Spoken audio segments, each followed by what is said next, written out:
지금부터 조국혁신당 공개의원총회를 시작하겠습니다. 네, 안녕하십니까. 저는 오늘 사회를 맡은 조국혁신당 원내 부대표 백선희입니다. 네, 먼저 서왕진 원내대표의 모두 발언이 있겠습니다. 원내대표 서왕진입니다.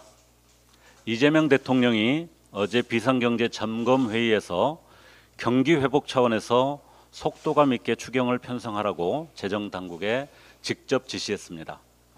이 대통령은 재정의 역할 강화가 필요하다는 공감대를 전제로 부처별로 추경 핵심 사업을 잘 발굴해달라고 언급했습니다.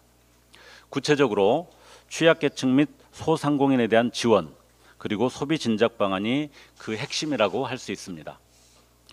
윤석열발 내란 경제의 충격은 넓고도 깊었습니다.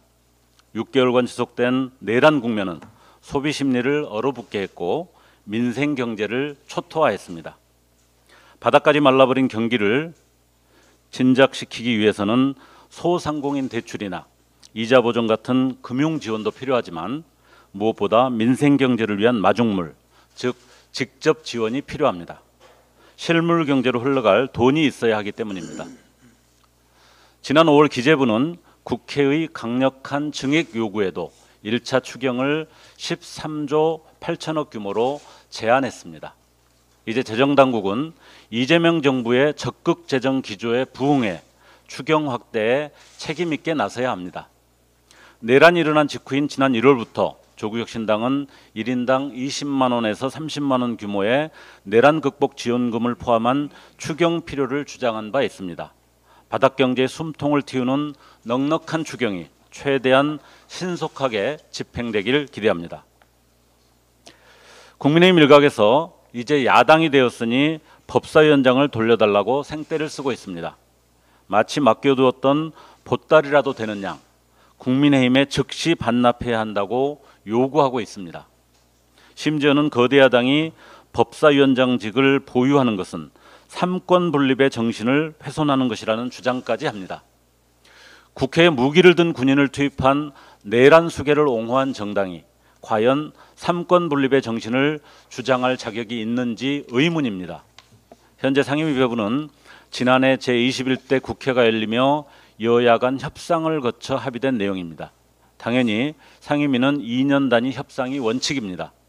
법사위는 야당 몫이라는 논리는 헌법에도 국회법에도 없습니다. 상임위배부는 오직 정당 간 협상의 결과일 뿐입니다. 국민의힘은 본인들이 야당일 때와 여당일 때의 논리가 180도 다릅니다. 일관성 없이 정략적으로 법사위를 악용하면서 그때마다 안면몰수의 태도를 취해왔습니다. 애초부터 국민의힘은 법사위를 정치적 공세의 지렛대이자 입법 무효화 수단으로 의도했기 때문입니다. 제3당 원내대표로서 국민의힘에 충고합니다. 정당은 선거를 통해 국민의 평가를 받는 조직입니다.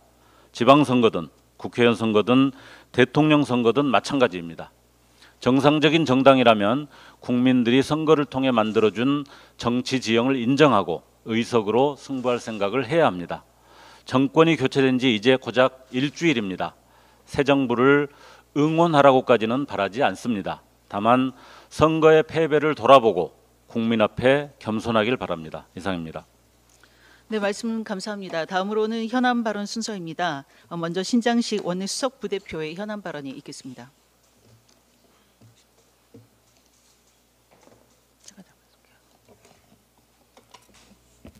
75년생 김충현, 한국서부발전 태안발전본부 1차 하청 한전 KPS의 2차 하청 한국파워 O&M 소속 노동자. 15년 동안 12번이나 회사 이름이 바뀌었지만 김충현은 태안화력발전소 같은 일터에서 묵묵히 일했습니다. 하지만 지금 김충현은 세상에 없습니다. 지난 6월 2일 오후 2시 28분 기계에 끼어 사망했기 때문입니다. 있어야 할 자리에 방호 덮개가 있었다면 그는 오늘 아침 출근했을 것입니다. 단독 작업이 아닌 2인 1조 작업을 했다면 그는 어제 퇴근 후 동료들과 시원한 맥주 한 잔쯤 마셨을지도 모릅니다. 한국서부발전 태안발전본부 1차 하청 한전 KPS의 2차 하청 한국파워 O&M이라는 긴 이름에 다단계 하청 노동자 김충현은 과업 외 지시에도 안전장치의 부재에도 항의할 수 없었습니다. 그는 그렇게 6.3 대선 하루 전 책상 위에 이재명과 기본소득이라는 책을 펼쳐둔 채 범용 선반에 끼어 죽었습니다. 유족들은 아직 장례 일정조차 잡지 못했습니다. 7년 전 같은 발전소에서 일어났던 김용균의 죽음 이후 중대재해처벌법을 만들었고 김용균 특조위는 안전 권고 사항을 내놓았습니다. 하지만 권고는 제대로 실현되지 않았고 2023년에도 2,000명 넘는 김용균이, 김충현이 추락, 끼임, 부딪힘, 질병으로 죽었습니다. 저는 어제 고 김충현님의 빈소에 조문했습니다. 빈소에는 이재명 대통령님의 조화도 자리하고 있었습니다. 대통령님께 직접 전하지 못한 유족들의 간곡한 말씀을 대신 전합니다. 진상을 규명하고 책임자를 처벌해 주십시오. 사측이 책임을 인정하고 유족들에게 사과하게 해 주십시오. 김용균 특조위의 권고사항을 이행해 주십시오. 위험 업무는 제발 2인 1조로 하게 해 주십시오. 위험의 외주화를 중단하고 비정규직 하청 노동자들의 생명줄을 지켜주십시오. 화력발전소 폐쇄 과정에서 일자리를 빼앗길 위기에 내몰린 8천여 명의 발전소 노동자들을 지켜주십시오. 그리고 제발 이런 이야기를 흉금을 터놓고 나눌 수 있도록 노, 사, 정이 마주 앉는 자리부터 마련해 주십시오. 대통령님께서 고 김충현님에게 보내실 것은 서럽도록 새하얀 국화 바구니만은 아닐 것이라고 믿습니다. 네, 말씀 감사합니다. 마지막으로 차기욱은 정책위 의장. 네, 정책위 의장 차기욱입니다. 제가 한국은행을 통해 받은 자료를 보면 우리나라 정치 불확실성 지수는 지난해 비상계엄 이후 최대 12.8까지 치솟았다가 대선 다음 날 1.5까지 떨어졌습니다. 비상계엄 사태 이전과 비슷한 수준까지 안정된 것입니다. 정치적 불확실성이 안정되었으니 이제 경제와 민생을 살리는 데 최선의 노력을 다해야 합니다. 한국은행과 KDI가 올해 경제 성장률을 0.8%까지 낮춘 이후 OECD도 이달 초 성장률을 1.5%에서 1.0%로 낮췄습니다. 그만큼 우리 경제가 어려운 상황입니다. 적극적인 재정 정책을 통해 경제의 활력을 불어넣어야 합니다.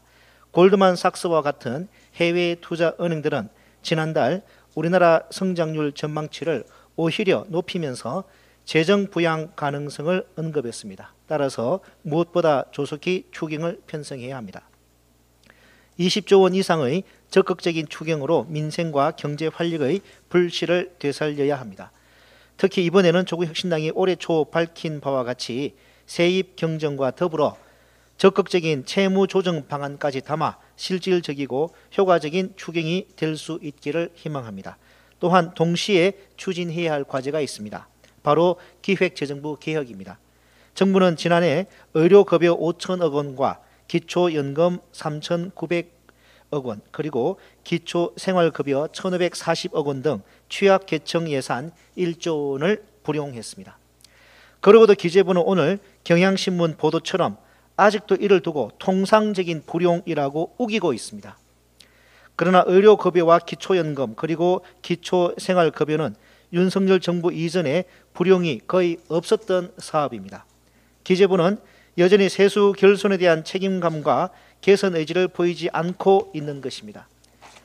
이런 기재부를 그대로 둔다면 추경을 아무리 큰 규모로 편성하고 적극적인 재정 지출을 계획하더라도 결국 제대로 집행되지 않을 것입니다.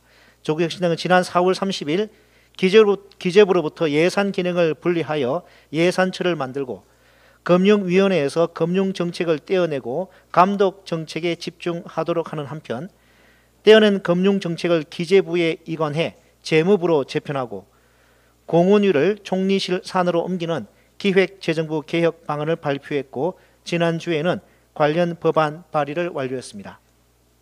따라서 추경 편성을 신속하게 하면서도 기획재정부 개혁에도 속도를 내야 합니다. 그것이 경제와 민생을 살리는 첫걸음이 될 것입니다. 만약 여러 핑계로 개혁을 저지하는 세력이 있다면 조국혁신당이 가장 앞장서 개혁을 관철해 내겠습니다. 이상입니다. 네, 말씀 감사합니다. 마지막으로 김준영 국회의원의 현안 발언이 있겠습니다. 나토 정상회담 참석 신중해야 합니다. 이재명 대통령의 G7 정상회의 참석은 탁월한 외교적 선택입니다. 취임 11일 만에 G7 정상회의에 초청받았다는 그 자체가 국제사회가 대한민국의 민주주의 회복을 인정했다는 뜻입니다. 이미 그 자체로도 외교적 성과입니다. 그리고 G7 정상회의는 윤석열과 국민의힘 일당의 비상계엄과 내란 동조로 인수위도 없이 출범한 정부가 외교 안보 인사조차 마무리하지 못한 상황에서도 망가진 국격을 신속하게 회복하기 위한 상징적인 외교 복원의 자리입니다. 특히 G7 회원국인 영국, 프랑스, 이탈리아, 캐나다는 우리와 국력과 외교 역량이 유사한 국가들입니다. 만약 일본의 방해와 견제 그리고 윤석열 정부의 헛된 짓과 외교 참사들이 없었다면 어쩌면 우리 대한민국은 이미 G7의 일원이 되었을 가능성이 컸습니다. 하지만 너무 부담 갖지 마십시오. 대한민국의 민주주의가 회복됐다는 이 메시지 하나만 국제사회에 알려도 충분합니다. 다시 대한민국이 제자리를 찾았다고, 민주주의가 회복됐다고 이 한마디만 세계에 전달한 것만으로도 이재명 정부의 G7 정상외교는 성공입니다. 그러나 이달 말에 있을 나토 정상회담 참석은 전혀 다른 문제입니다. 대한민국은 나토 회원국이 아니며 나토는 군사동맹입니다. 가치연대의 군사동맹은 완전히 다른 차원의 문제입니다. 나토는 1949년 창설 이후에도 법적 토대는 그대로지만 전략 개념은 수차례 조정되어 왔으며 최근에는 다시 냉전 당시의 군사동맹으로 회귀하고 있습니다. 특히 2022년부터 중국과 러시아를 가상 적국으로 취급하고 있습니다. 또한 작전 영역을 인도태평양으로 확장하려는 흐름 또한 뚜렷합니다.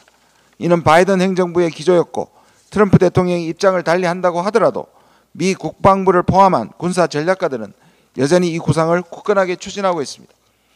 이런 구상이 지난번 미일 국방장관이 한반도를 동중국해와 남중국해와 하나의 정구로 묶으려는 원시어터 구상과 연결됩니다. 이런 상황에서 성급하게 나토 정상회의에 참석하는 것은 실익이 없습니다. 이재명 정부가 표방하는 실용 외교와도 맞지 않습니다. 지금은 우리의 국익을 위해서 충분한 시간을 가지고 치밀한 외교 전략을 수립하고 나서 대처해도 늦지 않습니다. 오히려 지금은 관세, 공급망, 주한미군 재조정 등 실질적인 외교 안보 현안을 다루는 데 집중해야 할 것입니다. 특히 취임한 지 11일 만에 G7 정상외교에서 나토 핵심 회원국 수장을 다 만났는데 다시 일주일 만에 나토 정상회의에 가는 일정은 민생 회복과 국정 안정에 전념해야 할 시기와 맞지도 않습니다. 우리는 너무 잘 알고 있습니다. 나토 정상회담에 간다고 하면 민생은 뒷전이라고 할 사람들, 또 안 가면 자유진영 포기라고 비난하고 중국과 러시아 눈치를 본다며 실용외교의 실패를 운운할 사람들, 그들이 누구인지 우리는 너무도 잘 알고 있습니다. 그러나 눈치 볼 이유도 없고 흔들릴 이유도 전혀 없습니다. 위대한 대한국민의 지지를 받고 탄생한 주권정부로서 국민만 믿고 가십시오. 국익중심 실용외교를 표방한 이재명 정부의 성공을 위해서 국민 여러분께서도 사안의 본질을 정확하게 살펴봐 주시기를 바랍니다. 외교는 국민과 국익이 우선입니다. 감사합니다. 네, 이상으로 조국혁신당 공개의원총회를 마치겠습니다.